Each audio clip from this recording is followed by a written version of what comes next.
استواء علی العرش، عین اللہ، مائیت ذاتیہ، یہ تینوں عنوان ہمارے ہاں اسباق اور دروس میں پیش کیے جاتے ہیں، چونکہ لوگ انہی عنوانات پر گفتگو کرتے ہیں۔ کبھی عنوان ہوتا ہے استواء علی العرش کا، اللہ تعالیٰ مستوی علی العرش ہے اور اس کا معنی غلط بیان کر دیا جاتا ہے۔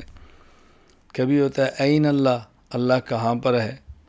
کبھی ہوتا ہے مسئلہ معیت ذاتیہ اور معیت وصفیہ کا، کہ اللہ تعالیٰ ذات کے اعتبار سے ہر کسی کے ساتھ ہیں یا علم اور قدرت کے اعتبار سے ہر کسی کے ساتھ ہے۔ تو یہ تین عنوانات عام طور پر چلتے ہیں، استواء علی العرش، عین اللہ، معیت ذاتیہ، معیت وصفیہ۔ تو استواء علی العرش، عین اللہ اور معیت ذاتیہ، معیت وصفیہ، یہ عنوان چلتے ہیں۔ اس میں اہل سنت والجماعت کا موقف یہ ہے، استواء علی العرش یہ اللہ تعالیٰ کی صفت متشابہہ ہے، جس کا حقیقی معنی اللہ تعالیٰ ہی کو معلوم ہے، اور قرآن مجید میں اس کے ظاہری معنی مراد نہیں۔ یعنی جہاں قرآن کریم میں ہے الرحمن علی العرش استویٰ، یا قرآن کریم کے اندر ہے ثم استویٰ علی العرش، تو اس کا معنی یہ نہیں کہ اللہ تعالیٰ عرش پر تشریف فرما ہیں، عرش پر جلوہ فروز ہیں، عرش پر بیٹھے ہیں، یہ معنی ہرگز نہیں ہے، بلکہ یہ اللہ تعالیٰ کی صفت ہے جس کا معنی ہمیں معلوم نہیں۔ یہ اچھی طرح بات ذہن نشین فرما لیں کہ استواء علی العرش یہ صفت متشابہہ ہے۔ حضرت امام ابو بکر احمد بن حسین بن علی البیہقی رحمہ اللہ تعالی، وفات 458 ہجری، کتاب الاسماء والصفات البیہقی میں فرماتے ہیں فَأَمَّا الْإِسْتِوَاءُ فَالْمُتَقَدِّمُونَ مِنْ أَصْحَابِنَا كَانُوا لَا يُفَسِّرُونَهُ وَلَا يَتَكَلَّمُونَ فِيهِ۔ استواء علی العرش کے مسئلہ پر ہمارا عقیدہ متقدمین والا ہے کہ ہمارے متقدمین، اکابرین، اسلاف حضرات اس میں تعویل نہیں کرتے اور اس میں کلام نہیں فرماتے، اس میں گفتگو نہیں فرماتے۔ اب یہاں ایک سوال اور اس کا جواب سمجھیں۔ سوال یہ ہے، متقدمین حضرات کا عقیدہ استواء علی العرش میں یہ ہے کہ وہ تعویل نہیں کرتے، کلام نہیں کرتے، گفتگو نہیں کرتے، اور آپ تو کئی گھنٹوں کا سبق پڑھا رہے ہیں، اتنی لمبی فائل تیار کر رہے ہیں، مستقل اس پر دلائل دے رہے ہیں، تو متقدمین کا نظریہ تو یہ نہ ہوا جو آپ کا ہے۔ یہ بظاہر ایک اشکال ہے، جواب ذہن نشین فرما لیں۔ یہ جو ہم کہتے ہیں کہ متقدمین اس میں گفتگو نہیں کرتے اور اس کی تعویل اور تفسیر نہیں کرتے، اس کا معنی یہ ہے کہ استواء علی العرش کا درجہ یقین میں متقدمین کوئی معنی بیان نہیں کرتے۔ اگر متقدمین درجہ یقین میں اس کا معنی بیان نہیں فرماتے اور استواء علی العرش کے معنی اور مفہوم کو سمجھنے کے لیے اس میں غور و خوض نہیں کرتے اور اس میں گفتگو نہیں فرماتے، ہمارے متاخرین جو استواء علی العرش کا معنی بیان فرماتے ہیں تو وہ درجہ ظن میں، درجہ گمان میں، اور لوگوں کو فتنوں سے بچانے کے لیے، مجسمہ کی فتنہ سے بچانے کے لیے، مشبہہ کی فتنہ سے بچانے کے لیے اس کا معنی بیان کرتے ہیں، اور درجہ گمان میں کرتے ہیں، درجہ یقین میں نہیں کرتے۔ اور اس میں جو گفتگو متاخرین کرتے ہیں یا ہم کرتے ہیں، ہمارا مقصد استواء کا معنی بیان کرنا نہیں، بلکہ جو لوگ استواء کا غلط معنی بیان کر کے غلط عقیدہ بیان کرتے ہیں ان پر رد کرنا ہے اور امت کو ان کے فتنے سے بچانا ہے۔ تو دونوں باتوں میں فرق اچھی طرح ذہن نشین فرما لیں۔ ہمارے دور کے جو غیر مقلدین ہیں ان کا موقف یہ ہے کہ استواء علی العرش کا معنی یہ ہے کہ حقیقتاً اللہ تعالیٰ عرش پر موجود ہے۔ چنانچہ علامہ محمد بن خلیل حراس وفات 1975 ہجری شرح العقیدۃ الواسطیہ میں لکھتے ہیں والصحیح فی الکرسی انہ غیر العرش وانہ موضع القدمین وانہ فی العرش کحلقۃ ملقاۃ فی فلاۃ۔ صحیح بات یہ ہے کہ عرش الگ چیز کا نام ہے، کرسی الگ چیز کا نام ہے، اور کرسی اللہ تعالیٰ کے قدموں کی جگہ ہے، اور کرسی عرش کے مقابلہ میں ایسے ہے جیسے کسی میدان میں انگوٹھی رکھی ہوئی ہو۔ پروفیسر طالب ارمان غیر مقلد آئی عقیدہ سیکھیے میں لکھتے ہیں سوال اور جواب کے انداز میں، سوال اللہ تعالیٰ کہاں ہے؟ جواب اللہ تعالیٰ عرش پر ہے۔ اسی طرح غیر مقلد عالم محمد یحییٰ گوندلوی عقیدہ مسلم میں لکھتے ہیں اللہ تعالیٰ عرش پر مستوی ہے، مگر معتزلہ اور ان کے ہم نوا احناف وغیرہ اللہ تعالیٰ کا مستوی علی العرش ہونا حقیقی معنوں میں تسلیم نہیں کرتے، بلکہ دیگر صفات کی طرح استوا کی بھی تعویل کرتے ہیں اور کہتے ہیں کہ استوا کا معنی استیلاء یعنی غلبہ ہے۔ تو گویا ان کا نظریہ بھی یہ ہے کہ استوا کا معنی غلبہ نہیں بلکہ استوا کا حقیقی معنی ہے کہ اللہ تعالیٰ عرش پر ہے۔ یہاں چند ایک باتیں بطور فوائد کے ذہن نشین فرما لیں، ان باتوں کو سمجھنے سے اہل سنت والجماعت کے موقف نظریہ کو سمجھنا بہت آسان ہوگا۔ فائدہ نمبر 1، اللہ تعالیٰ بلا جسم، بلا مکان اور بلا جہت موجود ہے۔ یعنی اگر کوئی شخص پوچھے این اللہ، اللہ کہاں پر ہے، تو جواب دیتے ہیں اللہ موجود بلا جسم بلا مکان بلا جہت۔ اللہ تعالیٰ بغیر جسم، بغیر مکان اور بغیر جہت کے موجود ہے۔ فائدہ نمبر 2، یہ جو ہم کہتے ہیں وہ موجود بلا جسم بلا مکان بلا جہت، یہ اہل علم حضرات کی تعبیر ہے، اور طلباء کو سمجھانے کے لیے، علماء کو سمجھانے کے لیے جب یہ بات کہی جاتی ہے کہ اللہ تعالیٰ موجود بلا مکان بلا جسم اور بلا جہت ہے تو ان کو بات سمجھ آ جاتی ہے۔ لیکن وہ لوگ جو اہل علم نہیں ہیں، عوام ہیں، تو ان کو یہ بات کیسے سمجھائیں اللہ تعالیٰ بلا جسم بلا مکان بلا جہت موجود ہے؟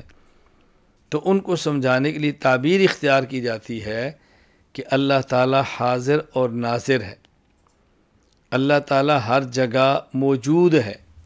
یہ تعبیر اختیار کی گئی ہے عوام کو سمجھانے کے لیے۔ فائدہ نمبر 3، یہاں 2 لفظوں میں فرق سمجھیں، ایک ہے اللہ موجود بلا مکان، ایک ہے اللہ موجود فی کل مکان، دونوں میں فرق ہے۔ یہ کہنا کہ اللہ ہر جگہ موجود ہے یہ مفہوم الگ ہے، ایک یہ کہ اللہ ہر جگہ میں موجود ہے، اب یہ مفہوم الگ ہے۔ تعبیر کو سمجھنے کی کوشش فرمائیں۔ ہماری تعبیر موجود بلا مکان کی ہے، اور اس کو سمجھانے کے لیے موجود ہر جگہ موجود ہونے کے لیے الفاظ استعمال کرتے ہیں، اور لوگ یہ کہتے ہیں کہ یہ کہہ رہے ہیں کہ اللہ تعالیٰ موجود ہر مکان میں ہیں۔ ہم ہر مکان میں نہیں کہہ رہے، ہر جگہ پہ کہہ رہے ہیں۔ تو موجود بلا مکان ہونا الگ چیز ہے، اور موجود فی کل مکان ہونا الگ چیز ہے، دونوں میں فرق اچھی طرح ذہن نشین فرما لیں۔ فائدہ نمبر 4، جب ہم یہ بات کہتے ہیں اللہ تعالیٰ موجود بلا مکان بلا جسم بلا جہت ہے، اور اس کو سمجھانے کے لیے کہتے ہیں کہ اللہ تعالیٰ ہر جگہ موجود ہے، تو اس کا معنی یہ ہوتا ہے جب جگہ نہیں تھی اللہ تعالیٰ تب بھی تھے، جب یہ جگہیں ہیں اللہ تعالیٰ تب بھی ہیں، اور جب یہ جگہ نہیں ہوں گی اللہ تعالیٰ تب بھی ہوں گے۔ اور جب کہتے ہیں ہر جگہ موجود ہے، اس کا معنی ہوتا ہے کہ اللہ تعالیٰ فوق اوپر، تحت نیچے، یمین دائیں، یسار بائیں، قدام آگے، خلف پیچھے، اللہ تعالیٰ ان جہات سے پاک ہیں اور تمام جہات کو محیط ہیں، عرش پر ہیں، فرش پر ہیں، آسمان میں ہیں، زمین میں ہیں، آگے ہیں، پیچھے ہیں، دائیں ہیں، بائیں ہیں، کوئی کائنات کا ذرہ ایسا نہیں جہاں اللہ تعالیٰ کی ذات موجود نہ ہو۔ تو اللہ تعالیٰ کی ذات مکان کے محتاج نہیں، بلا مکان موجود ہے۔ اللہ تعالیٰ کی ذات جسم کی محتاج نہیں، بلا جسم موجود ہے۔ اللہ تعالیٰ کی ذات جہت کی محتاج نہیں، اللہ تعالیٰ بغیر جہت کے موجود ہے، جہاد سے پاک ہے۔ فائدہ نمبر 4، یہ جو ہم نے اللہ تعالیٰ موجود بلا مکان، بلا جسم، بلا جہت، یعنی موجود بلا مکان کے لیے تعبیر اختیار کی ہے کہ اللہ تعالیٰ ہر جگہ موجود ہے، یہ بظاہر یوں محسوس ہوتا ہے کہ جیسے تعبیر ہٹی ہوئی ہے، حالانکہ ایسی بات نہیں۔ عوام الناس کو ایک بات سمجھانے کے لیے بظاہر ظاہر سے ہٹ کر تعبیر اختیار کرنا یہ ہمارا طرز نہیں ہے، بلکہ یہ طرز اور یہ طریقہ احادیث کے اندر بھی ہے، اور یہ طریقہ ہمارے اکابرین سے منقول بھی ہے۔ میں آپ کی خدمت میں 2-3 حوالے پیش کرتا ہوں۔ سب سے پہلے دیکھیں قرآن کریم سورہ آل عمران آیت نمبر 133، اللہ تعالیٰ فرماتے ہیں وَسَارِعُوا إِلَى مَغْفِرَةٍ مِّن رَبِّكُمْ وَجَنَّةٍ عَرْضُهَا السَّمَاوَاتُ وَالْأَرْضُ، اپنے رب سے مغفرت طلب کرنے کے لیے، اللہ اکبر، اور اس جنت کی طرف جانے کے لیے ایک دوسرے سے آگے بڑھنے کی کوشش کرو جس کی چوڑائی آسمان و زمین جتنی ہے۔ تو یہاں جنت کا عرض اور جنت کی وسعت اور چوڑائی آسمان و زمین کے برابر بتائی ہے، آسمان و زمین جتنی۔ کیا واقعتاً آسمان و زمین جتنی ہے؟ اس سے زیادہ ہے۔ معارف القرآن میں مفتی محمد شفیع صاحب رحمہ اللہ تعالی وفات 1976 عیسوی تحریر فرماتے ہیں، جنت کے بارے میں فرمایا گیا ہے کہ اس کی وسعت اس قدر ہے جتنا سارا آسمان و زمین ہے۔ انسان کے دماغ میں آسمان و زمین کی وسعت سے زیادہ اور کوئی وسعت آ ہی نہیں سکتی، اس لیے سمجھانے کے لیے جنت کے عرض کو اس سے تشبیہ دی، گویا بتلا دیا کہ جنت بہت وسیع ہے، اس کے عرض میں سارے زمین و آسمان سما سکتے ہیں۔ اب دیکھو، باوجود اس کے کہ جنت کی وسعت آسمان و زمین سے زیادہ ہے، لیکن انسانی دماغ کے مطابق اس کو سمجھانے کے لیے یہ تعبیر اختیار کی ہے۔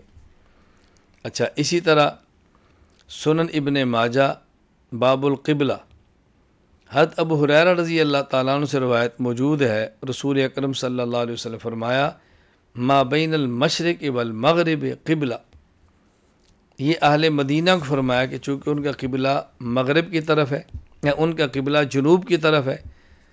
اب قبلہ تو کعبہ ہے، لیکن جہاں کعبہ نظر نہ آئے اتنی دور سے آپ کعبہ کو قبلہ قرار دیں گے تو بندے کے ذہن میں اشکال آئے گا کہ مجھے تو کعبہ نظر نہیں آ رہا، اور ہو سکتا ہے کعبہ کی طرف میری جہت نہ ہو، کوئی تھوڑا سا بدل جائے تو کیا کریں؟ تو آپ نے تعبیر اختیار فرمائی ما بین المشرق والمغرب قبلہ، مشرق اور مغرب کے درمیان یہ ساری جگہ قبلہ ہے۔ اللہ اکبر، یعنی پورا جنوب ہی قبلہ ہے مدینہ والوں کے لیے۔ جنوب کی طرف آپ رخ کر کے کھڑے ہو جاؤ تو آپ کی نماز ہو گئی۔ اور یہ اصول حضرت شاہ ولی اللہ محدث دہلوی رحمہ اللہ تعالیٰ نے حجت اللہ البالغہ باب التیسیر کے اندر بیان فرمایا۔ حضرت شاہ ولی اللہ محدث دہلوی رحمہ اللہ تعالیٰ وفات 1176 ہجری، حجت اللہ البالغہ باب التیسیر میں فرماتے ہیں ان الشارع لم یخاطبہم الا علی میزان العقل المودع فی اصل خلقتہم قبل ان یتعانوا دقائق الحکمت والکلام والاصول فاثبت لنفسہ جہتاً فقال الرحمن علی العرش استوى۔ اصول، حکمت اور علم الکلام میں غور کرنے سے پہلے فطری طور پر جو لوگوں کو عقل دی گئی تھی، شارع علیہ السلام نے لوگوں سے ان کی عقل کے مطابق بات فرمائی، چنانچہ اللہ پاک نے اپنی ذات کے لیے جہت ثابت کرتے ہوئے الرحمن علی العرش استوا فرمایا، یعنی اللہ جہات سے پاک ہے، اللہ کسی خاص جہت میں نہیں ہے، لیکن انسانی عقل میں جتنی بات آ سکتی اس کے مطابق گفتگو فرمائی۔ تو یہ ایک ضابطہ بیان کیا گیا ہے بات کو سمجھانے کے لیے کہ ہم جو کہتے ہیں کہ اللہ تعالیٰ ہر جگہ موجود ہے، اصل تعبیر ہے موجود بلا مکان ہے، لیکن اتنی بات کوئی بندہ سمجھ نہیں پاتا تو اس کو سمجھانے کے لیے تعبیر اختیار کی جاتی ہے جو میں نے آپ کی خدمت میں پیش کی ہے۔ حکیم الامت مجدد الملت حضرت مولانا اشرف علی تھانوی رحمہ اللہ تعالیٰ کے بیان میں فرماتے کہ انسان مکلف بقدر عقل ہوتا ہے۔ فرمایا ایک شخص نے، ایک عالم نے دیہات میں بیان فرمایا اللہ تعالیٰ آنکھ سے پاک ہے، اللہ تعالیٰ زبان سے پاک ہے، اللہ تعالیٰ ناک سے پاک ہے، اللہ تعالیٰ کان سے پاک ہے۔ تو ایک دیہاتی شخص کھڑا ہوا اور وہ کہنے لگا الیاذ باللہ، کیا یہ اللہ ہے یا تربوز ہے؟ الیاذ باللہ، نہ ان کی آنکھ ہے، نہ ان کا چہرہ ہے، نہ ان کی آنکھ ہے، نہ زبان ہے، نہ کان ہے۔ حکیم الامت حضرت تھانوی رحمہ اللہ فرماتے ہیں کہ اس شخص کو کافر نہیں کہنا۔ کیوں؟ اس کے دماغ میں یہ بات آ ہی نہیں سکتی کہ ایسا بھی ہو سکتا ہے کہ اللہ اور اس کی آنکھ نہ ہو، یعنی ایک انسان کی آنکھ نہ ہو تو کتنا عجیب لگتا ہے، اللہ کیسا ہے جس کی آنکھ نہ ہو؟ انسان کا چہرہ اور اس کے اوپر ناک اور کان نہ ہو، زبان نہ ہو، کتنا عجیب لگتا ہے، اللہ کیسا ہوگا جس کی سب چیزیں نہ ہوں؟ تو اس کے لیے سمجھنا ہی ممکن نہیں تھا کہ اللہ تعالیٰ دیکھتے ہیں لیکن آنکھ کے محتاج نہیں، اللہ تعالیٰ سنتے ہیں لیکن کان کے محتاج نہیں، اللہ تعالیٰ بولتے ہیں لیکن زبان کے محتاج نہیں۔ اس کے لیے سمجھنی مشکل تھی۔ تو بس اوقات انسان کی عقل کے پیش نظر یہ تعبیر اختیار کی جاتی ہے اور انسان مکلف بھی بقدر عقل ہوتا ہے۔ اللہ تعالیٰ بات سمجھنے کی توفیق عطا فرمائے۔ اہل سنت والجماعت کا موقف ہے اللہ تعالیٰ موجود بلا جسم، بلا مکان اور بلا جہت ہے۔ اللہ تعالیٰ ہر جگہ موجود ہے، اللہ تعالیٰ ذات کے اعتبار سے ہر جگہ ہے۔ اس پر میں آپ کی خدمت میں دلائل پیش کرنے لگا ہوں، توجہ سے دلائل سماعت فرمائیں۔ دلیل نمبر 1، سورۃ البقرہ آیت نمبر 19، واللہ محیط بالکافرین، اور اللہ تعالیٰ کافروں کا احاطہ کرنے والے ہیں۔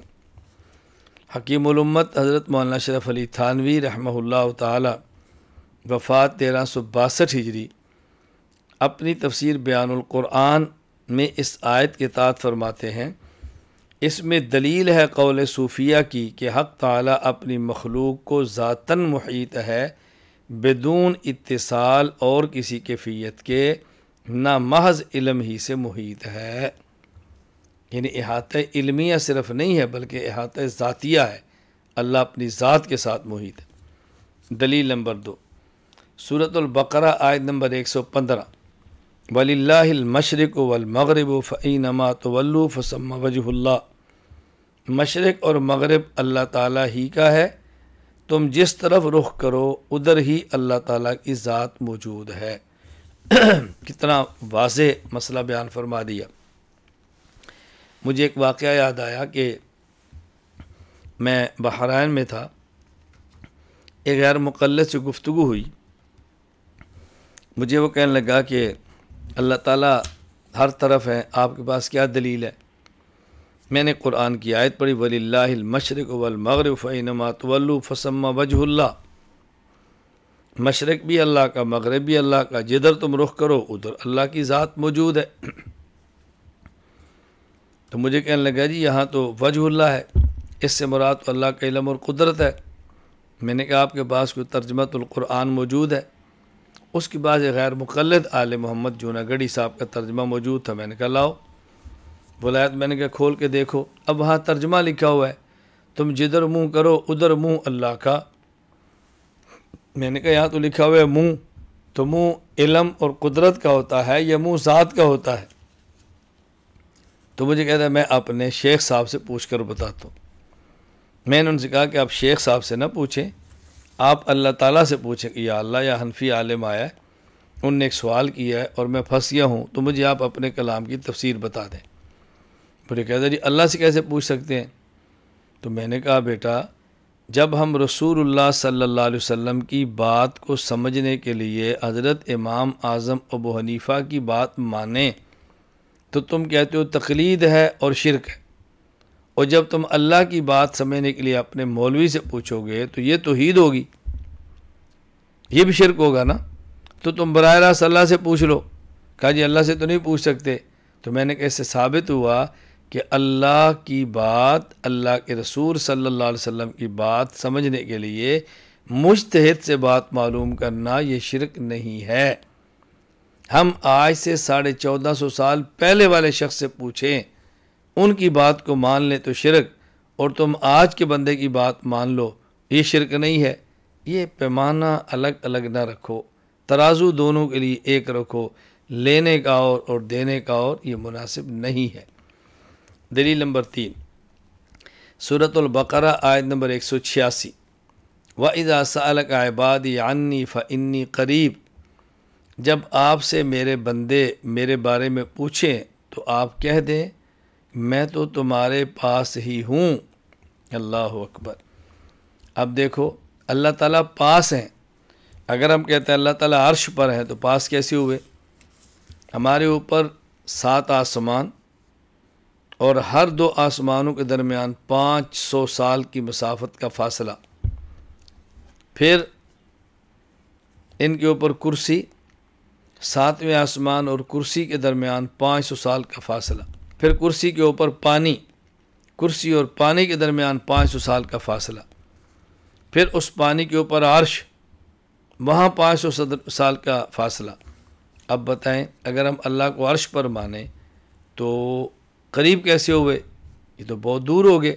حضرت علامہ عینی رحمہ اللہ تعالی عمدۃ القاری کتاب التوحید باب وکان عرش علی الماء، علامہ ابن حجر عسقلانی رحمہ اللہ تعالی فتح الباری شرح صحیح بخاری وکان عرش علی الماء کے تحت لکھتے ہیں، عبداللہ بن عباس رضی اللہ عنہ فرماتے ہیں بین السماء الدنیا واللتی تلیہا 500 عام وبین کل سماء 500 عام وبین السابع وبین الکرسی 500 عام وبین الکرسی وبین الماء 500 عام والعرش فوق الماء واللہ فوق العرش ولا يخفى علی شیء من اعمالکم، کہ آسمان دنیا اور اس کے اوپر جو آسمان ہے اس کے درمیان 500 سال کا فاصلہ، ہر آسمان کے درمیان 500 سال، آسمان و کرسی کے درمیان 5، کرسی اور پانی کے درمیان، پانی کے اوپر عرش، پھر 500 سال، تو یہ کتنے 100 سال کی مسافت ہے۔ اب اگر ہم حقیقتاً اللہ کی ذات کو عرش پر مانیں تو قریب نہ ہوئے، اللہ تعالیٰ تو بہت دور ہوئے۔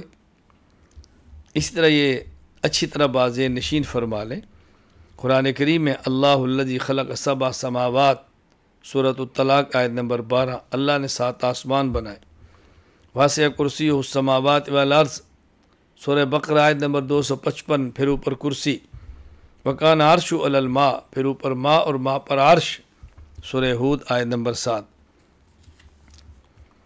یہاں ایک وضاحت ذہن میں رکھ لیں، غلط فہمی کے اندر مبتلا نہیں ہونا۔ حضرت عبداللہ بن عباس رضی اللہ عنہما جو فرماتے ہیں واللہ فوق العرش، اس سے مراد ذات کے اعتبار سے عرش پر ہونا نہیں بلکہ رتبے کے اعتبار سے عرش پر ہونا ہے، مقام بیان کرنا مقصود ہے، ذات نہیں۔ کیوں؟ اگر ذات ہوگی تو پھر تو آیت کے خلاف ہو جائے گی، آیت کہہ رہی ہے قریب ہے، اللہ دور نہیں ہے، اس لیے اس سے مراد ہے کہ اللہ مقام اور مرتبہ کے اعتبار سے فوق العرش، اللہ عرش پر غالب ہے، اللہ کا عرش پر غلبہ ہے۔ مزید اس پر بات آئے گی آگے انشاءاللہ۔ یہاں سوال اور ایک جواب، جب ہم یہ آیت بطور دلیل کے پیش کرتے ہیں وَإِذَا سَأَلَكَ عِبَادِي عَنِّي فَإِنِّي قَرِيب، تو غیر مقلدین کہہ دیتے ہیں کہ یہاں قریبن سے مراد قرب علمی ہے۔ جب میرے بندے میرے بارے میں پوچھیں تو کہنا میں تمہارے قریب ہوں، یعنی میں قریب ہوں علم کے اعتبار سے، قدرت کے اعتبار سے۔ یہ ایک سوال کیا جاتا ہے۔ ہم نے کہا اگر یہاں قرب علمی ہو، قرب قدرت ہو تو یہ جواب سوال کے مطابق نہیں۔ سوال ہے وَإِذَا سَأَلَكَ، جب آپ سے پوچھیں عبادی میرے بندے، عنی میری ذات کے بارے میں، فَإِنِّي تو میری ذات قریب ہے۔ دیکھیں نا، عن عبادی یا ضمیر متکلم، عنی یا ضمیر متکلم، فَإِنِّي یا ضمیر متکلم، میرے بندے میری ذات کے بارے میں پوچھیں تو بتاؤ کہ میری ذات قریب ہے۔ تو پوچھا جا رہا ہے ذات کے بارے میں، جواب دیا جا رہا ہے علم کے بارے میں، تو پھر جواب سوال کے مطابق نہ ہوا نا، کہ میرے بندے میری ذات کے بارے میں پوچھیں، آپ کہہ دو کہ میں علم کے اعتبار سے قریب ہوں، تو پوچھا تو ذات کے بارے میں جا رہا ہے، علم کے بارے میں تو نہیں پوچھا جا رہا۔ اس لیے جواب سوال کے مطابق تب ہی ہوگا کہ جب ہم یہ کہیں یا قریب سے مراد ذاتی قرب ہے۔ دوسرا جواب ذہن نشین فرمائے، اگر یہ بات مان لی جائے کہ قریب سے مراد قرب علمی ہے، اللہ علم کے اعتبار سے قریب ہے، تو پھر بھی ہمارے موافق ہے، ہمارا دعویٰ پھر بھی ثابت ہے۔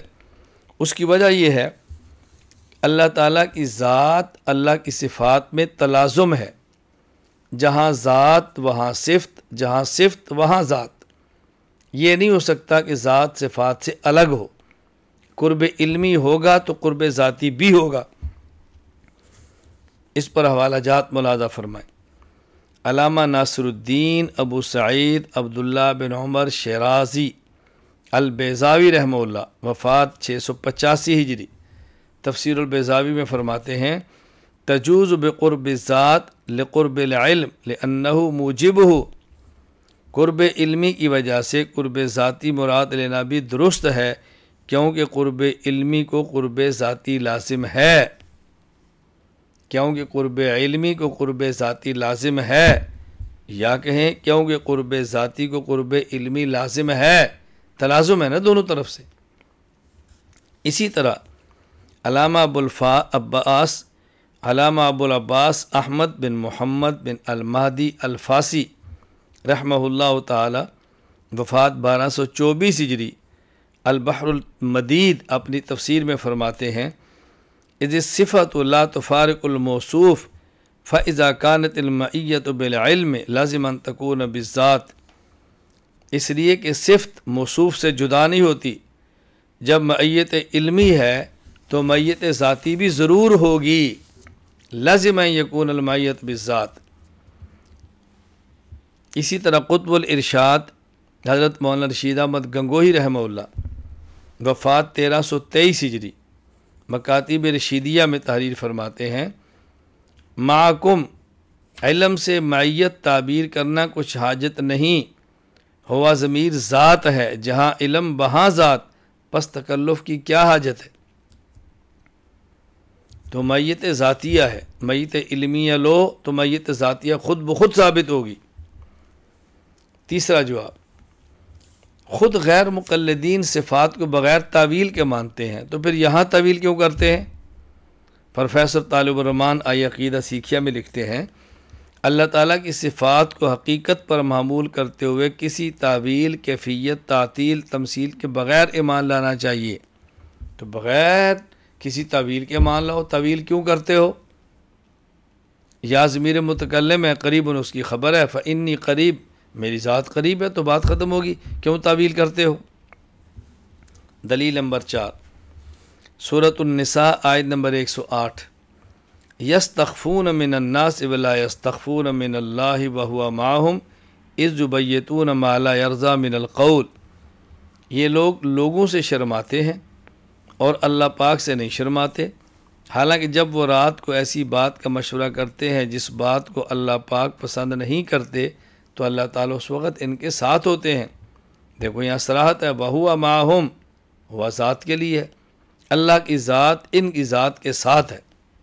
دلیل نمبر 5، سورۃ الانعام آیت نمبر 3، وَهُوَ اللَّهُ فِي السَّمَاوَاتِ وَفِي الْأَرْضِ يَعْلَمُ سِرَّكُمْ وَجَهْرَكُمْ وَيَعْلَمُ مَا تَكْسِبُونَ، وہ اللہ آسمانوں میں بھی ہے، وہ اللہ زمینوں میں بھی ہے، تمہارے پوشیدہ چیزیں بھی جانتا ہے، ظاہری باتوں کو جانتا ہے، جو کچھ تم کرتے ہو سب اللہ کے علم میں۔ دلیل نمبر 6، سورہ ہود آیت نمبر 61، ان ربی قریب مجیب میرا اللہ قریب بھی ہے، جواب بھی دیتا ہے۔ اب دیکھو یہاں قریبن سے مراد ذات ہے، اس لیے کہ آگے مجیبن بھی ہے نا۔ اگر صرف قرب علمی ہوتا وہ تو مجیبن سے سمجھ آ گیا، پھر قریبن کیوں فرمایا؟ تو معلوم ہوتا ہے قرب ذاتی بتانا مقصود ہے۔ دلیل نمبر 7 سورۃ النحل آیت نمبر 128، ان اللہ مع الذین اتقوا والذین هم محسنون، بے شک اللہ ان لوگوں کے ساتھ ہے جو تقوی اختیار کرتے ہیں اور نیکی کرنے والے ہیں۔ مفسر قرآن قاضی ثناء اللہ پانی پتی رحمہ اللہ تعالی، وفات 1225 ہجری، التفسیر المظہری میں اس آیت کے تحت لکھتے ہیں فاللہ معہم بالولایت والفضل والعون والنصر ومعیت ذاتیت لا کیف لہا، اللہ تعالیٰ دوستی، فضل، کرم، مدد اور نصرت کے اعتبار سے ان کے ساتھ ہے، اور یہ معیت ذاتیہ ہے جس کی کوئی کیفیت نہیں۔ ومعیت ذاتیت لا کیف لہا، ومعیت ذاتیت لا کیف لہا، معیت ذاتیہ ہے۔ دلیل نمبر 8 سورہ سبا آیت نمبر 50، وَإِنِ اهْتَدَيْتُ فَبِمَا يُوحِي إِلَيَّ رَبِّي إِنَّهُ سَمِيعٌ قریب، اور اگر میں صحیح راستہ پر ہوں تو یہ اس قرآن کی وجہ سے جس کو میرا رب میرے پاس بھیج رہا ہے وہ سب کچھ سنتا ہے، بہت قریب ہے۔ دلیل نمبر 9 سورہ واقعہ آیت نمبر 85، وَنَحْنُ أَقْرَبُ إِلَيْهِ مِنْكُمْ وَلَكِنْ لَا تُبْصِرُونَ، تم سے زیادہ ہم اس کے قریب ہوتے ہیں لیکن تم دیکھتے نہیں ہو۔ انسان کی موت کا وقت آتا ہے تو لوگ اتنے قریب نہیں، اتنے اللہ ان کے قریب ہیں۔ مفتی محمد شفیع صاحب رحمۃ اللہ علیہ تفسیر معارف القرآن میں لکھتے ہیں یہاں نحنو سے مراد، یہاں نحنو ہم سے مراد اللہ تعالی ہیں۔ دلیل نمبر 10 سورہ قاف آیت نمبر 16، وَنَحْنُ أَقْرَبُ إِلَيْهِ مِنْ حَبْلِ الْوَرِيدِ، ہم اس کی شارک سے بھی زیادہ قریب ہیں۔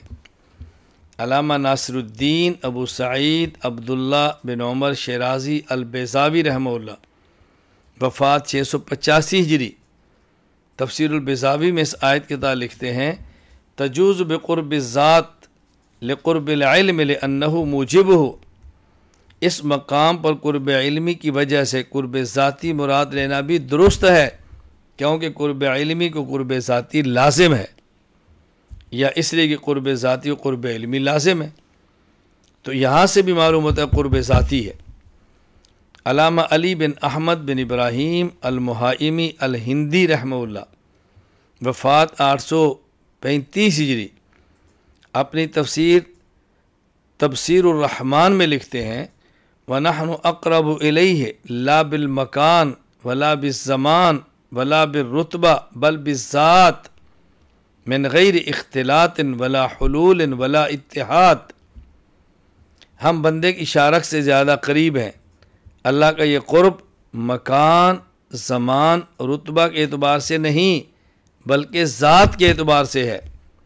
لا بالمکان ولا بالزمان ولا بالرتبہ بل بالذات، ذات کے اعتبار سے قریب ہے، لیکن یہ قرب اختلاط، حلول اور اتحاد کے بغیر ہے۔ علامہ ابو العباس احمد بن محمد بن المہدی الفاسی رحمہ اللہ، وفات 1224 ہجری، اپنی تفسیر البحر المدید میں فرماتے ہیں وَنَحْنُ أَقْرَبُ إِلَيْهِ مِنْ حَبْلِ الْوَرِيدِ أَيْ أَنَا أَقْرَبُ إِلَى كُلِّ أَحَدٍ مِنْ عُرُوقِ قَلْبِ، ہم بندے کی شارک سے زیادہ قریب ہیں، یعنی میں اللہ ہر شخص کی رگ جان سے بھی زیادہ قریب ہوں۔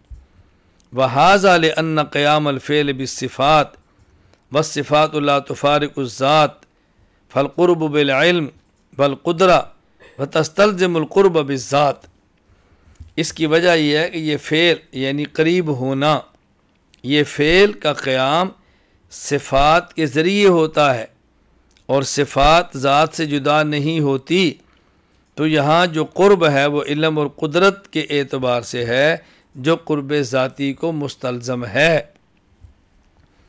حکیم الامت مولانا محمد اشرف علی تھانوی رحمہ اللہ، وفات 1362 ہجری، خطبات حکیم الامت جلد 17 صفحہ 431 عنوان ہے اقربیت کا مفہوم۔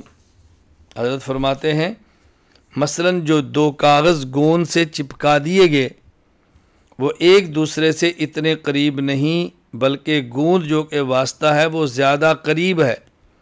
اللہ تعالیٰ مثال سے پاک ہے، لیکن آخر میں تمہیں کس طرح سمجھاؤں؟ پس جب اللہ تعالیٰ تمہارے اور تمہاری ہستی کے درمیان واسطہ ہے تو وہ ہستی سے زیادہ قریب ہوئے، اور یہی حاصل تھا تمہارے ساتھ بنسبت تمہاری جان ہونے کا۔ پس تم سے اتنے قریب ہوئے جتنے کہ خود تم بھی اس اپنے قریب نہیں، جیسا کہ گوند کی مثال میں سمجھایا گیا ہے۔ یہ بہت موٹی بات ہے کہ کوئی قیل و قال کی گنجائش نہیں۔ دلیل نمبر 11 سورہ حدید آیت نمبر 4 وَهُوَ مَعَكُمْ أَيْنَمَا كُنْتُمْ وَاللَّهُ بِمَا تَعْمَلُونَ بَصِيرٌ، تم جہاں کہیں ہو وہ اللہ تمہارے ساتھ ہے، اور جو کچھ تم کرتے ہو اللہ اس کو دیکھ رہا ہے۔ علامہ ابو العباس احمد بن محمد بن المہدی الفاسی رحمہ اللہ وفات 1224 ہجری اپنی تفسیر البحر المدید میں اس آیت کے اندر لکھتے ہیں وَمَعَكُمْ أَيْنَمَا كُنْتُمْ بِالْعِلْمِ وَالْقُدْرَةِ وَالْإِحَاطَةِ الذَّاتِيَّةِ، تم جہاں کہ اللہ تمہارے ساتھ ہے، یعنی اللہ اپنے علم، قدرت، احاطہ ذاتی کے اعتبار سے تمہارے ساتھ ہے۔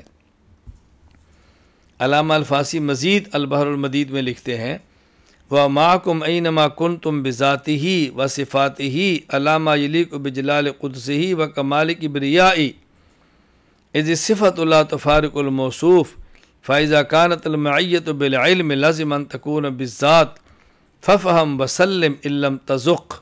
اللہ اکبر۔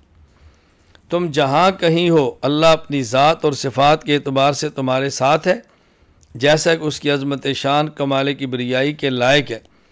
اس کی وجہ یہ کہ صفت موصوف سے کبھی جدا نہیں ہوتی۔ جب اللہ کی معیت علم کے ساتھ ہو تو ذات کے اعتبار سے معیت ضرور ہوگی۔ اس بات کو خوب اچھی طرح سمجھ لیجئے، اور اگر ذوق سلیم نہ ہو تو خدا کے سپرد کر دیجئے۔ دلیل نمبر 12 سورۃ المجادلہ آیت نمبر 7 ما یکون من نجوى ثلاثة الا هو رابعهم ولا خمسة الا هو سادسهم ولا ادنى من ذلك ولا اکثر الا هو معهم اینما كانوا، کبھی 3 آدمیوں میں کوئی سرگوشی ایسی نہیں ہوتی جس میں چوتھا وہ اللہ نہ ہو، اور نہ 5 آدمیوں کی کوئی سرگوشی ایسی ہوتی ہے جس میں چھٹا وہ نہ ہو، اور چاہے سرگوشی کرنے والے سے کم ہوں یا زیادہ، وہ جہاں بھی ہوں اللہ ان کے ساتھ ہے۔ اب یہاں ایک سوال اور جواب سمجھیں۔ سوال کیا ہے؟ جب ہم نے یہ بات بتائی کہ اللہ تعالیٰ ان کے ساتھ ہے، تم 3 ہو تو چوتھے اللہ، 5 ہو تو چھٹے اللہ، تم کم زیادہ ہو تو اللہ تمہارے ساتھ ہے، اس پر غیر مقلدین کہتے ہیں یہ معیت علمیہ ہوتی ہے۔ کیوں؟ دیگر آیات اس بات پر گواہ ہیں۔ مثلا سورہ حج میں ہے الم تعلم ان اللہ یعلم ما فی السماء والارض، اللہ جانتے ہیں آسمان و زمین میں جو کچھ ہوتا ہے۔ علم کا لفظ آ جاتا ہے، اس لیے یہاں بات اچھی طرح ذہن نشین فرما لیجئے۔ معیت علمیہ معیت ذاتیہ کو لازم ہے۔ جو معیت علمیہ مانتا ہے اسے معیت ذاتیہ ماننی پڑے گی۔ نمبر 2، جہاں اللہ تعالیٰ کے علم کا اس بات ہے کہ جو کچھ آسمان اور زمین میں ہے اللہ اس کو جانتا ہے، اس میں اللہ کے آسمان و زمین میں ذاتاً ہونے کی نفی تو نہیں ہے۔ اگر آسمان و زمین کے علم کا اس بات ہے تو آسمان و زمین میں ذات ہونے کی نفی تو نہیں، بلکہ آسمان و زمین میں اللہ کی ذات ہونے کی تصریح ہے۔ وَهُوَ اللَّهُ فِي السَّمَاوَاتِ وَفِي الْأَرْضِ، وہ اللہ تو آسمانوں میں بھی ہے، زمین میں بھی ہے۔ تیسری بات، جب ہم غیر مقلدین سے پوچھتے ہیں استوا علی العرش اور ید اللہ، تم ان کو ظاہر پر رکھتے ہو، تو ایسی آیات کو تم ظاہر پر کیوں نہیں رکھتے؟ استوا کی باری آئے کہتے ہیں ظاہر پر رکھو، ید اللہ کی باری آئے ظاہر پر رکھو، وجہ کی باری آئے کہا جی ظاہر پہ رکھو۔ تو جب یہ آیات آتی ہیں تو ان کو بھی ظاہر پر ہی رکھنا چاہیے، پھر اس پر تم ظاہر پر کیوں نہیں رکھتے؟ پھر اس میں تعویلات کیوں کرتے ہو؟ تو لینے کا میزان اور دینے کا میزان اور، یہ طریقہ ٹھیک نہیں ہے۔ دلیل نمبر 13 سورہ ملک آیت نمبر 16، اَأَمِنْتُم مَّن فِی السَّمَاءِ، کیا تم کو اس اللہ تعالیٰ کا جو آسمان میں ہے خوف نہیں رہا؟ دیکھیں یہاں صاف ثابت ہو رہا ہے اللہ تعالیٰ آسمان میں ہے، وہ کہتے ہیں عرش پر ہے، آسمان میں ہے، تو ہم کہتے ہیں عرش پر، فرش پر، آسمان میں، زمین میں، ہر جگہ ہے۔ دلیل نمبر 14 صحیح مسلم باب استحباب ذکر اذا رکب دابہ، عن ابن عمر رضی اللہ عنہما ان رسول اللہ صلی اللہ علیہ وسلم کان اذا استوى على بعیرہ خارجا الى سفر کبر ثلاثا قال سبحان الذي سخر لنا هذا وما كنا له مقرنين وإنا إلى ربنا لمنقلبون اللهم إنا نسألك في سفرنا هذا البر والتقوى ومن العمل ما ترضى اللهم هون علينا سفرنا هذا واطوِ عنا بودنا اللهم انت الصاحب في السفر والخلیفۃ فی الاہل۔ یہ ہے ہمارا مستدل، اللہ سفر میں بھی ہمارے ساتھ ہے، اللہ حضر میں بھی ہمارے ساتھ ہے، گھر میں بھی ہے، سفر میں بھی ہے۔ دلیل نمبر 15 عن ابی ہریرہ رضی اللہ عنہ قال قال رسول اللہ صلی اللہ علیہ وسلم ان اللہ عز وجل یقول یوم القیامہ یا ابن آدم مرضت فلم تعدنی قال یا رب کیف اعودک وانت رب العالمین قال اما علمت ان عبدی فلانا مرض فلم تعدہ اما علمت انک لو عدتہ لوجدتنی عندہ۔ یہ حدیث صحیح مسلم باب فضل عیادت المریض اور صحیح ابن حبان حدیث نمبر 269۔ ابو ہریرہ فرماتے ہیں رسول اللہ صلی اللہ علیہ وسلم فرمایا اللہ تعالیٰ قیامت کے دن فرمائیں گے اے آدم کے بیٹے میں بیمار ہوا، تو نے میری بیمار پرسی نہیں کی۔ بندہ کہے گا یا اللہ آپ رب العالمین ہیں، میں آپ کی بیمار پرسی کیسے کرتا؟ اللہ فرمائے کیا تم جانتے نہیں میرا فلاں بندہ مریض تھا، تم نے اس کی عیادت نہیں کی؟ اما علم تھا، کیا تو اس بات کو جانتا ہے اگر تو اس کی بیمار پرسی کرتا تو مجھے وہاں بھی پاتا۔ اللہ اکبر۔ دلیل نمبر 16 جامع ترمذی باب ما جاء فی رحمت الناس عن عبداللہ بن عمرو رضی اللہ عنہ قال قال رسول اللہ صلی اللہ علیہ وسلم الراحمون یرحمهم الرحمن ارحموا من فی الارض یرحمکم من فی السماء۔ من فی السماء دلیل ہے، تم ان پر رحم کرو جو زمین میں ہے، تم پر وہ رحم کرے جو آسمان میں ہے۔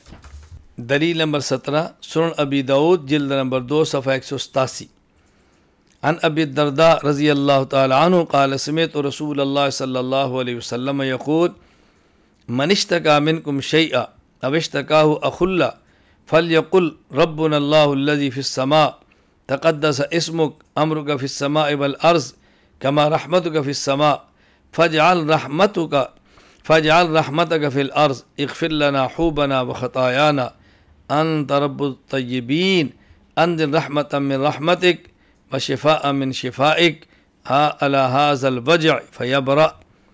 فرمایا کہ جو شخص تکلیف کے اندر مبتلا ہو یا اس کے بھائی کو تکلیف ہو اور وہ شخص یہ دعا پڑھے اللہ تعالیٰ اس کو شفا عطا فرماتے ہیں۔ اس میں سب سے پہلے لفظ کیا ہے؟ ربنا اللہ الذی فی السماء، ہمارا رب اللہ ہے جو آسمان میں ہے۔ توجہ سے بات سمجھیں، عرش، زمین، آسمان ہر جگہ پہ ہونے کے دلائل دیے جا رہے ہیں۔ دلیل نمبر 18 سنن ترمذی تفسیر سورہ حدید عن ابی ہریرہ رضی اللہ عنہ قال بینما نبی اللہ صلی اللہ علیہ وسلم جالس مع صحابہ ثم قال والذی نفس محمد بیدی لو انکم دلیتم بحبل ان الارض السفلی لہبط علی اللہ۔ ابو ہریرہ فرماتے ہیں کہ رسول اللہ صلی اللہ علیہ وسلم تشریف فرماتے، صحابہ بھی تھے، آپ نے قسم اٹھا کر فرمایا اگر تم ایک رسی زمین کے نیچے ڈالو تو وہ رسی اللہ تعالیٰ ہی کے پاس جائے گی۔ لو انکم دلیتم بحبل الی الارض السفلی، اگر تم نچلی زمین جو سب سے آخر میں ہے وہاں رسی ڈالو وہ بھی اللہ ہی کے پاس جائے گی۔ دلیل نمبر 9 صحیح مسلم باب استحباب حفظ صوت بالذکر عن نبی موسیٰ رضی اللہ عنہ قال كنا مع النبی صلی اللہ علیہ وسلم فی سفر فجعل الناس یجہرون بالتکبیر فقال النبی صلی اللہ علیہ وسلم ایہا الناس اربعوا علی انفسکم انکم لیس تدعون اصم ولا غائبا انکم تدعونہ سمیعا قریبا وہو معکم۔ حضرت ابو موسیٰ اشعری فرماتے ہیں ہم ایک سفر میں رسول اللہ صلی اللہ علیہ وسلم کے ساتھ تھے تو کچھ لوگ اونچی آواز سے تکبیریں کہنے لگے، تو آپ صلی اللہ علیہ وسلم فرمایا اپنی جانوں پر نرمی کرو، تم بہرے اور غائب اللہ کو نہیں پکار رہے، تم جسے پکار رہے ہو وہ سننے والا ہے، قریب ہے، تمہارے ساتھ ہے۔ اللہ غائب نہیں، تمہارے ساتھ ہے۔ سمیعاً قریباً وہو معکم، قریباً بھی فرمایا، پھر ہوا معکم بھی فرمایا، ہوا ضمیر ذات کے لیے، معیت قربی علمیہ بھی ہے، معیت ذاتیہ بھی ہے۔ دلیل نمبر 20 اصل الکبریٰ للبیہقی باب لا یأخذ الساعی، شعب الایمان للبیہقی باب فی الزکاة، عن عبد اللہ بن معاویۃ الغازری رضی اللہ عنہ حدثهم ان رسول اللہ صلی اللہ علیہ وسلم قال ثلاث من فعلهن فقد طعم طعم الایمان، من عبد اللہ وحدہ فإنہ لا الہ الا اللہ، وأعطى زكاة ماله طيبة بها نفسه رافدة عليه في كل عام، وزكى عبد النفس، فقال رجل ما تزكية المرء نفسه يا رسول الله؟ قال أن يعلم أن الله معه حيث ما كان۔ عبداللہ بن معاویہ الغازری رضی اللہ عنہ فرماتے ہیں رسول اکرم صلی اللہ علیہ وسلم فرمایا جس کے اندر یہ 3 خوبیاں ہوں، یہ 3 کام کیے، اس نے ایمان کی لذت کو چکھا، ایمان کی حلاوت محسوس کرے گا۔ نمبر 1 ایک اللہ کی عبادت کرے، اللہ وحدہ لا شریک لہ ہے۔ نمبر 2 سال میں ایک بار زکوٰۃ ادا کرے، اللہ اکبر، اپنی خوشی سے رضامندی سے زکوٰۃ ادا کرے، اور وہ بندہ جو اپنے نفس کی اصلاح کرے، تزکیہ کرے۔ ایک صحابی نے پوچھا یا رسول اللہ کوئی آدمی اپنی اصلاح کرے، تزکیہ کا مطلب کیا ہے؟ فرمایا ان یعلم ان اللہ معہ حیث ما کان۔ تزکیہ یہ ہے کہ بندہ یہ عقیدہ بنائے اللہ اس کے ساتھ ہے، وہ جہاں کہیں بھی ہے اللہ اس کے ساتھ ہے۔ دلیل نمبر 21 المعجم الاوسط للطبرانی حدیث نمبر 8796 عن عبادۃ بن صامت رضی اللہ عنہ قال قال رسول اللہ صلی اللہ علیہ وسلم ان افضل الایمان ان تعلم ان اللہ معک حیث ما کنت۔ حضرت عبادہ بن صامت فرماتے ہیں کہ رسول اللہ صلی اللہ علیہ وسلم فرمایا افضل ایمان یہ ہے کہ تم یہ یقین بنا لو کہ اللہ تمہارے ساتھ ہے، تم جہاں بھی ہو۔ اللہ اکبر۔ دلیل نمبر 22 مصنف ابن ابی شیبہ باب فی عقد اللواء والاتخاذ عن حبیب بن ابی ثابت ان ابا بکر قال لخالد بن الولید ائتنی برمحک فعقد له لواء ثم قال له سر فإن اللہ معک۔ حبیب بن ابی ثابت فرماتے ہیں حضرت ابو بکر صدیق رضی اللہ تعالیٰ عنہ نے حضرت خالد بن ولید رضی اللہ عنہ کو فرمایا نیزہ مجھے دو۔ پھر ابو بکر صدیق رضی اللہ تعالیٰ عنہ نے اس نیزے پہ خالد بن ولید رضی اللہ عنہ کو جھنڈا باندھ کے دیا، فرمایا جاؤ اللہ تعالیٰ تمہارے ساتھ ہے۔ اب دیکھو کتنی عجیب تر حدیثیں میں نے بیان کی ہیں، اللہ اکبر، کیا مضمون ہے اس کے اندر۔ اصل الکبریٰ للبیہقی اور شعب الایمان للبیہقی کی روایت، اللہ کے نبی فرماتے ہیں جس نے 3 کام کیے اس نے ایمان کی حلاوت محسوس کی۔ نمبر 1 ایک اللہ کی عبادت، نمبر 2 خوش دلی سے زکوٰۃ، نمبر 3 یہ عقیدہ بنانا کہ انسان جہاں بھی ہو اللہ اس کے ساتھ ہے۔ اللہ اکبر۔ المعجم الاوسط للطبرانی کی روایت، رسول اکرم صلی اللہ علیہ وسلم فرماتے ہیں ان افضل الایمان ان تعلم ان اللہ معک حیث ما کنت۔ افضل ایمان یہ ہے کہ تو یہ عقیدہ بنا تو جہاں بھی ہے اللہ تمہارے ساتھ ہے۔ اللہ اکبر، اللہ اکبر، یہ افضل الایمان ہے نظریہ بنانا۔ دلیل نمبر 23 دیکھیں اللہ تعالیٰ خالق ہے، عرش مخلوق ہے۔ اگر کوئی شخص کہے اللہ تعالیٰ عرش پر ہے تو سوال یہ ہے خالق ازل سے ہے، مخلوق ازل سے نہیں، جب عرش نہیں تھا تو اللہ تعالیٰ کہاں پر تھے؟ اور یہ اعتراض ہمارے اوپر نہیں ہوگا، کیوں؟ ہم تو کسی جگہ میں ہونے کے قائل نہیں ہیں کہ اللہ تعالیٰ فلاں جگہ پہ یا فلاں جگہ پہ نہیں ہے، اللہ تو جگہ کے محتاج نہیں، جب جگہ نہیں تب بھی تھے، جگہ نہیں ہوں گی تب بھی ہوں گے۔ دلیل نمبر 24 اگر کوئی شخص اللہ تعالیٰ کو عرش پہ مانتا ہے تو اس سے پوچھا جائے گا کیا عرش اللہ تعالیٰ برابر ہیں؟ الیاذ باللہ، کیا اللہ تعالیٰ بڑے ہیں، عرش چھوٹا ہے؟ کیا عرش چھوٹا ہے؟ کیا عرش بڑا ہے، اللہ تعالیٰ چھوٹے ہیں؟ الیاذ باللہ، کیا کہیں گے؟ اگر وہ شخص کہے کہ عرش اور اللہ تعالیٰ برابر ہیں تو پھر لازم آئے گا عرش محدود ہے تو اللہ بھی محدود ہوں گے، جبکہ اللہ تو غیر محدود ہے۔ اگر کوئی شخص کہے نہیں اللہ تعالیٰ تو بڑے ہیں، عرش چھوٹا ہے، اس کا معنی الیاذ باللہ کچھ اس عرش کے باہر کچھ عرش کے اندر تجزی، تقسیم جسم کی ہوتی ہے، اللہ تعالیٰ جسم سے پاک ہے۔ اور اگر کوئی کہ نہیں عرش بڑا ہے اللہ تعالیٰ چھوٹے ہیں، تو ہمارا تو عقیدہ اللہ اکبر، اللہ ہر چیز سے بڑے ہیں، اس سے تو عرش کا بڑا ہونا ثابت ہوگا، اس لیے آپ کیسے کہو گے کہ اللہ تعالیٰ عرش پر ہے؟